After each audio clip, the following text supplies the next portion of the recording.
Hi folks, how you doing? It's Marc Gallagher here, and for those who don't know me, I am a ukulele player. I make my living playing ukulele live, so most of the time my ukuleles have pickups in, and I've got a few different ukuleles with a few different kinds of pickups, and I thought today I'd make a video that kind of just compares the different kinds I've got to see the differences in the sound and also which you prefer, and also which I prefer, probably. We'll see. First one we're looking at is my newest ukulele in the form of the Noah Tenor X. The pickup that this has is a Fishman sonotone, which from what I've googled is slightly on the cheaper end of the spectrum, but this is a bit of a meaty one. It's got a 9-volt battery that powers it, which is a lot more than some of the other pickups you will see in this video today. And a simple control panel of just volume and tone. The next one is the Flight Comet EQA Tenor. This comes with Flight's double C1U pickup that's powered by, I believe, two CR2032 batteries, which are those little cell batteries here. So two of these, I believe, that powers this one. We also have All Reliable, my Pono Pro Classic Tenor, cedar top, ebony back and sides. This is my favorite ukulele. This is my go-to main gigging ukulele. This uses a MiSi pickup, a MiSi acoustic trio, or MiSi uke trio, I think it is, and I'm a MiSi guy, I'm a MiSi artist, so judge me if you want. I love the sound of these. It is active, but it has no control panel in it. The active part of it is all contained in here, and it's charged by a rechargeable little cell that you plug into the mains and into the jack socket, and that keeps it going for a few hours. You charge it for a couple of minutes and you get hours out of it. It's really magic. And just for a bit of fun, we're going to look at the Anui Nui Oahu Koa 2. It's a concert ukulele. This one is using a LR Bags 5.0 pickup, undersaddle transducer, like all of them are, I believe. So I think they're all undersaddle piezo pickups. And as a result, this is also powered by just a single cell battery, a brand new one, because I've had this ukulele since 2016 and I don't think I've changed the battery once. So I thought I'd give it an update just to make the test somewhat fair. Speaking of making the test fair, these are all tenor ukuleles that are strung with Worth Brown low Gs and high G in the case of the concert ukulele, but they're different ukuleles made with different woods that might impact the tone somewhat. We're looking at just the pickup tone. I'm just going to plug in directly into my Focusrite Claret interface. The gain is set to about 10 o'clock, and crucially, I'm not going to level match these because as well as judging a pickup on how it sounds, the output, the volume, and how much we get out of that is something that we should consider. As a result, I'm not going to be level matching any of these, so you're going to hear some volume discrepancies between the pickups. The mic's going to be off. I'm going to play two musical examples. One's going to be a slightly more gentle fingerpicky thing. The other's going to be more aggressive strumming. Firstly, let's look at the Pono.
And there you have it. That is 4 ukulele pickups compared. We've looked at the MiSi, we looked at the Elabax 5.0, we looked at the Fishman Sonotone, as well as the own flight system, the double C1U.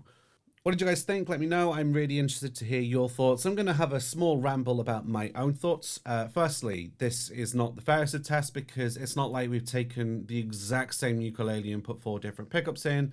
We're using different ukuleles that are made by different companies, different woods, yada, yada, yada. But we're just looking at the pickup tone, which has gone straight into my interface. It's not the most scientific test, but I've kept it as fair as possible without being ridiculous. I also acknowledge by going directly in, you're getting a very direct sound, and that's not necessarily indicative of how it's going to sound live. Depending on the system that you put it through, that's going to color it in some way, and it's going to be a bit more flattering than what I have done. Maybe I'll repeat this test, but we will go through my acoustic amp and show it a bit more in situ, but that's a video for another time. So my thoughts, the MiSi I obviously love because I'm a MiSi artist and I'm not contractually obliged to say that. I love them and that's why I am a MiSi artist. It's why I have MiSis in like 4, 5 of my ukuleles, I think. But it's got a great crispness that's not too quacky. That being said, I never like record using just a MiSi. I will use it live, obviously, but when I am recording, obviously using the MiSi in conjunction with miking up my instruments. The Flight one surprised me a little bit because despite being, I believe, powered by 2 cell batteries, it still felt a little bit subdued and quiet.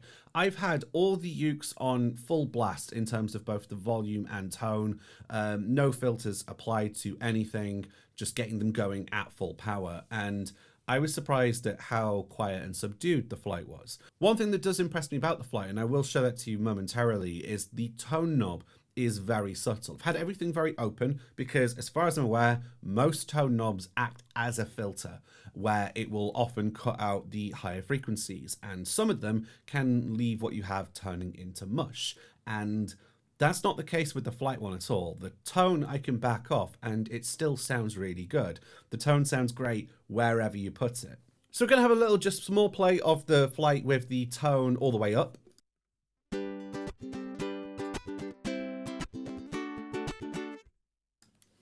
Gonna back the tone off all the way now.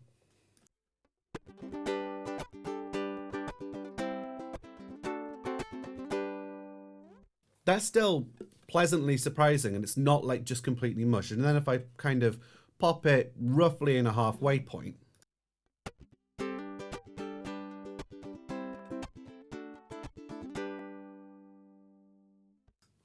reminds me a little bit of Fender's Grease Bucket Tone Circuit, which is one I love and I have in a couple of my guitars, because rather than just acting as a low pass filter that then turns everything into mush, kind of takes out a bit of the lows as well, and you've got like a nice bit of still usable mids there, and I like that very much about the tone control of this Flight pickup.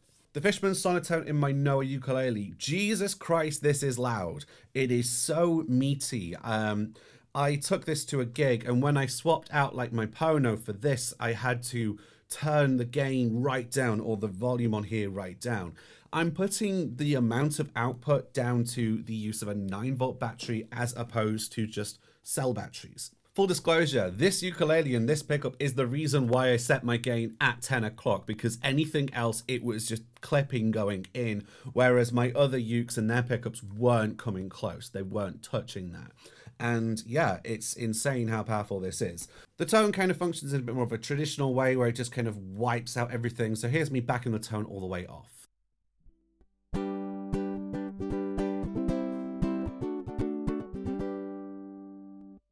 Tone all the way up.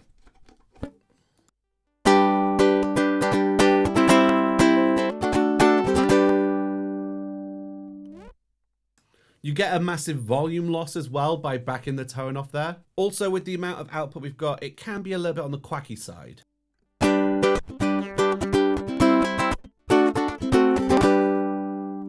Quite honestly, I just put that down to it being an undersaddled piezo, because most piezos are, and when you have that much output, it's going to kind of lose a little bit, and that kind of creates the quacky quality. There's another thing to be said about why I'm not level matching these instruments, and that's because, yes, we also judge a pickup as well as how it sounds based on the level of output, but also the level of output can affect like the tonal quality. However, that's a separate conversation for capacitance, impedance, and inductance, which we're not really going to get into right now. But the short of it is, louder doesn't necessarily mean better. This is the loudest one by far, but I wouldn't say that makes it sound best, because you can look at instruments that have quieter pickups that allows you to kind of push it more and get more out of it. Whereas by this being so full on, so early on in the chain,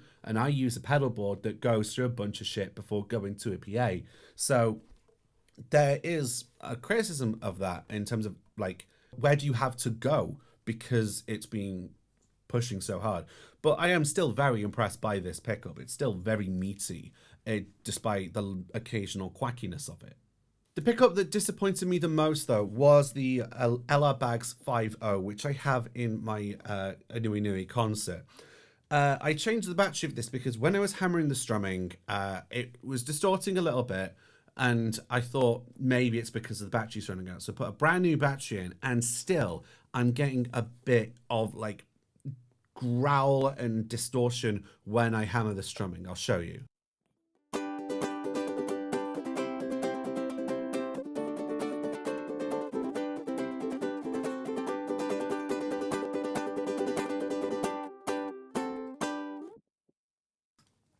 So this is a bit of a pain in the ass because I'm not clipping on my interface or going into my software here.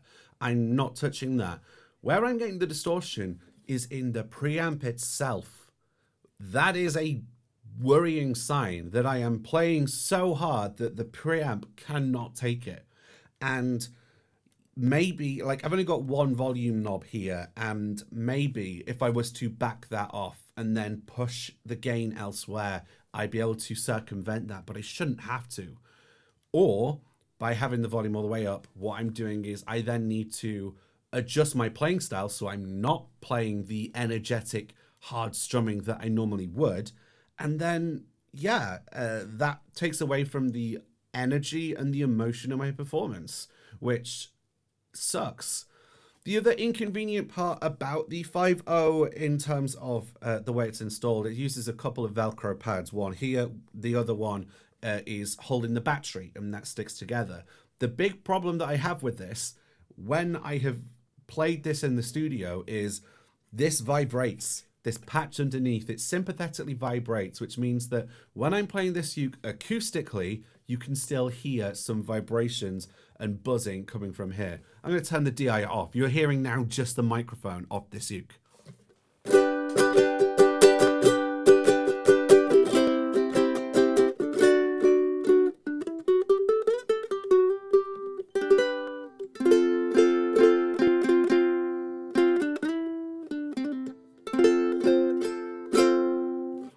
Get a little bit of a growly buzz, and that has interfered in sometimes when I have brought this into a session and we can't like play it and mic it up because of this.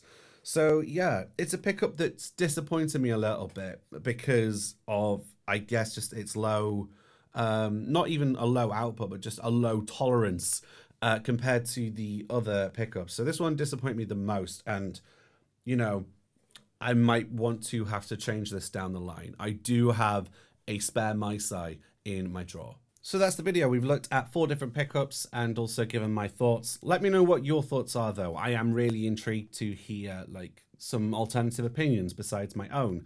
Thank you very much for watching this. You can follow me on your social media of choice at Marc Gallagher Music, Marc with a C. If you want to also support me, you can go to patreon.com/Marc Gallagher Music and help support more videos like this. Otherwise, I am Marc Gallagher. Follow me on places. Like this video if you like it. Subscribe if you feel compelled to, and I'll catch you down the road. Bye.